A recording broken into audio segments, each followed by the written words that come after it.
Thank you. Trott the loot, homeowners get the boot. Banks get Trott the loot, homeowners get the boot. Do not vote for Trott. Do not vote for Trott. Do not vote for Trott. David Trott, we're here to say, you can't buy our votes today. You can't buy our votes today. For thousands fighting to pay their loans, you're the man who took their homes. You're the man who took their homes. You front for all the banks that lied. Front for all the banks that lied. They gave you millions to take their side. They gave you millions to take their side. You bend the rules, we know what for. We bend the rules, we know what for. To kick homeowners out the door. To kick homeowners out the door. Tell your neighbors, tell the press. Tell your neighbors, tell the press. Trott's not fit for Congress. Trott's not fit for Congress. Evict Trott from this campaign. Evict Trott from this campaign. He's caused families too much pain. He's caused families too much pain. Banks give Trott the loot, homeowners get the boot. Banks give Trott the loot, homeowners get the boot. I want to say about all of the people who are going to be testifying here.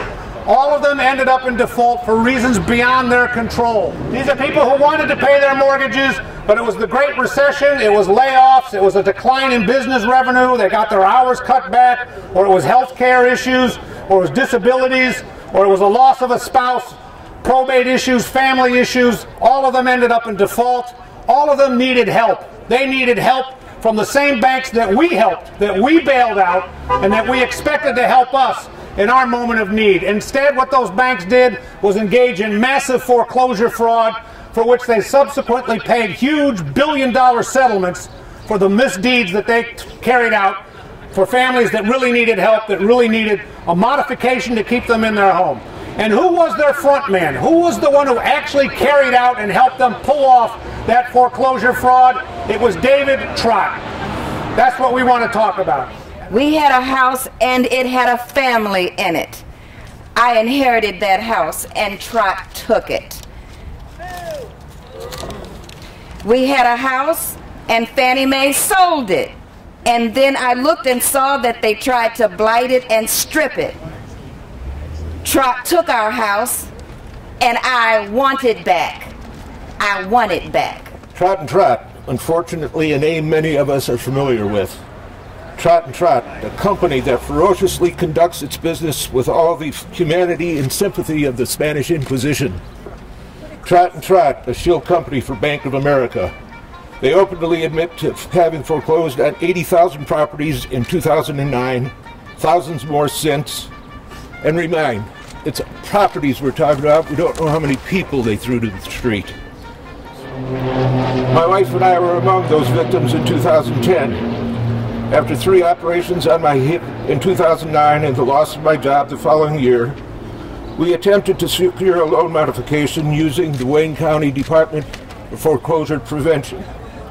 The representative contacted Trott and Trott, who promised to set up a meeting since we could, in fact, pay everything we needed to pay with a modification. He was promised those meetings and they never came. Calls to Trott and Trott and the bank went unanswered. Now the arrogance of David Trott to spend millions of dollars bled through the veins of people he doesn't give a damn about to win a seat in Congress. Ladies and gentlemen, I cringe at the thought. Good afternoon, everyone. I just want to say that I am a survivor. Dealing with Trott and Trott was a situation that I never wish on anybody else. We were negotiating with the bank for a modification, and while we were negotiating with the bank, Trott and Trott was going behind our back trying to get a sheriff's sale going on our house.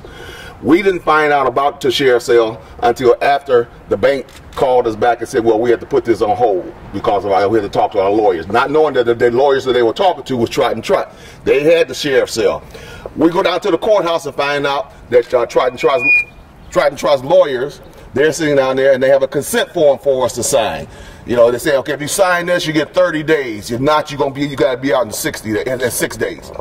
Not knowing exactly what all this meant, we decided to go ahead and sign it. We go into the courthouse, into the courtroom, and the judge tells us, do you understand what the consent form is? I said, no, I do not. He said, well, if you signed it, that means you're giving over your house. You're trading your house in. You have no right to your home anymore. I said, no, that is not why I signed that. This is done because Trott and Trott's lawyers will sit back and tell you anything to get your home out away from you. If you think I would sign a piece of paper stating that I'm giving up my home, no. There's no way on God's earth I would do this. This shows you the double-sided businesses of Trott and Trott. David Trott, today you have been caught. The Bible says, but if he be found, he must repay sevenfold. David Trott's words were, no judgment has been brought against him for unethical conduct.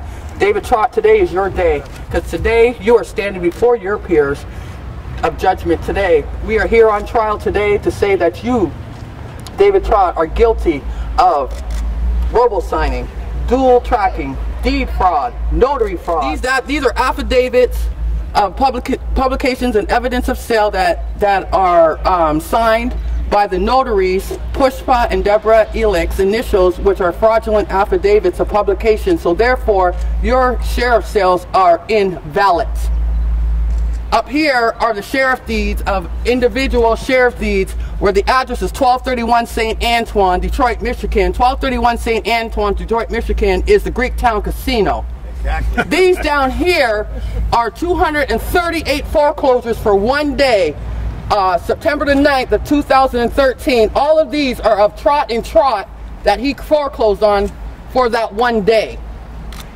Up here is a notice to the 34th District Court in the last name Prince. They foreclosed on me in the last name Prince, and my last name is Price. This is robo-signing, one of David Trott's attorneys, partners, with a real Kenneth Corral stand up. The robo-signing on mine is when they sold my house for $1 up there on that deed up there to Freddie Mac to Fannie Mae, Freddie Mac to the Bank of America. But the thing about it is, the banks didn't foreclose on me. Trott and Trott foreclosed on me. And Trott and Trott, your day is here, because today I challenge you. I will see you eye to eye in the courts. For the people. In some of the public testimony about what Trott and Trott has been doing, it was revealed that their notary down at Detroit Legal News was mass signing 200 affidavits a day and notarizing them, but not dating them. She died after going into a coma, and they continued to use her notary and signature with dating and individuals put into those affidavits that had nothing to do with the moment when she signed them. That's the kind of business practice we're talking about. So Baxter, talk about what happened to you after you were in a car accident and closed head injuries and went into default, and you were looking for help, and what did you get? At one point, we were waiting for a decision on loan modification, and I got a call saying that I had to have a conference with Trott and Trott. And during the conference, they said, well, you don't have any money to do a loan modification, so you're not qualified. I told them that I was waiting on my Social Security check to come. Then the next thing I know, I had a sheriff's sale on my house. And then when things started getting worse, that was back in 2011. I've been fighting them ever since in the courts. They got all the money. They bullies. Hang in there. Baxter's been fighting the fight and is still keeping that fight going. Do we have anyone here who will take up the defense of David Trott? Well, my goodness. I will. I'll stand up for David Trott. I'll stand up for David Trott. We have a David Trott look-alike here. That's right. My God. All right, now we sent the questions that we're going to ask to David Trott, so you've got a list of them here, and I've got them here. So let's see what David Trott has to say. And I'm going to start out. Can I call you David, by the way? Yeah, that's fine. I'm a regular guy, just like everybody else. Okay, Mr. Trott.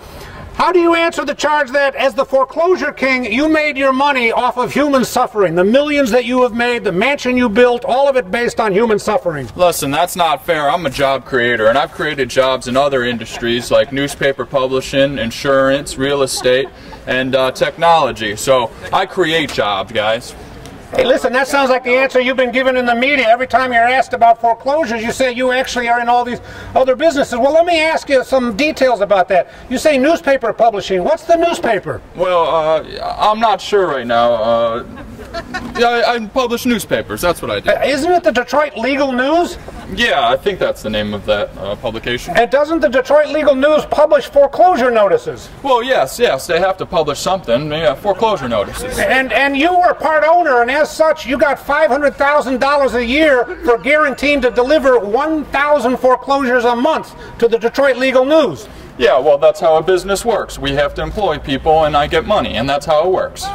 Well, so you're a job creator. I create jobs, yes. So do funeral directors. Okay. Your technology business, wasn't that a business that organized foreclosure documents? Well, possibly, yes.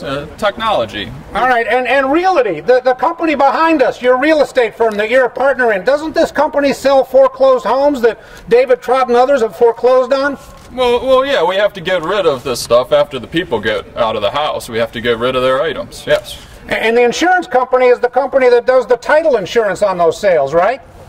That may be the case. That could be true. So in other words, all of these other industries you're in actually all turn around and come back to the foreclosure business that is your sole livelihood. Is that correct? Well, yes, that's my livelihood. I work for the banks. Those are my clients, and I'm going to work well for them. Wow. I'm just like you people. I'm just trying to make a buck just like any of you people. All right, but you did it as representative for the mega banks that have admitted to massive foreclosure fraud, right? Well, that's not my trouble. If they've admitted to foreclosure fraud, I was just an intermediary. I had nothing to do with their trouble. Well, didn't the banks pay you a flat fee for every one of the tens of thousands of foreclosures you carried out? Well, yeah, but I don't need to discuss that fee here with you guys. I was a job creator. You were a job creator? Well, so was Al Capone. Al Capone, that's not fair. Don't compare me to a gangster running bootleg liquor. That's not fair. You're right, it's not. He was actually producing a product people wanted. All right, how do you respond to the testimony of Trott survivors that you stonewalled homeowners engaged in dual tracking and foreclosure fraud? Those were my employees. They did some unfair things, and those were the employees that worked for me. I can't be blamed for their actions. But these were the jobs you said you created. Now you're going to disavow the work that those job holders were doing. Well, yeah, I got rid of the company, guys. 2 months ago, I got rid of Trott & Trott, so I've done nothing wrong. That's somebody else's business. You're focusing on the wrong guy. So you've cleaned up your act? I certainly have. Sounds like money laundering to me. All right. Was it more profitable to foreclose than to modify the loans of families in hardship? Yes, it was more profitable. I work for the banks. I'm not going to work for these poor homeowners out here. What happened if you did side with the homeowners? What would have happened if you had sided with the homeowners? Maybe people could have stayed in their own homes. And what would have happened to your work with the banks? Well, I wouldn't have owned all the mansions that I do, and I wouldn't have been the foreclosure king, and all you people would still be out here on the sidewalk. So instead of siding with the homeowners, you sided with the banks, and I guess that was probably the more profitable option, right? Well, we finally agree on something. Absolutely. In Congress, you'll be working for the highest bidder, right? That's right. I'll represent my clients in D.C., so everybody make sure to vote for me because many of clients, like the banks, need a voice in Washington, D.C. The banks can count on you? They can count on me for sure. And my PAC, my Political Action Committee, is David Trott, PAC, okay? Okay. All right. Well, now we know why we can't count on him. The banks can count on him. We can't. So let me ask your verdict here. Is this someone we can trust? No! Does he represent homeowners ahead of banks? No! Is he fit for Congress? No! All right, well, let's get that word out to everybody that we can find who is in a position to vote in the 11th Congressional District. They need to know that this man is a snake in the grass and not someone we can trust in Congress. The banks can trust him, we can't. Take him home!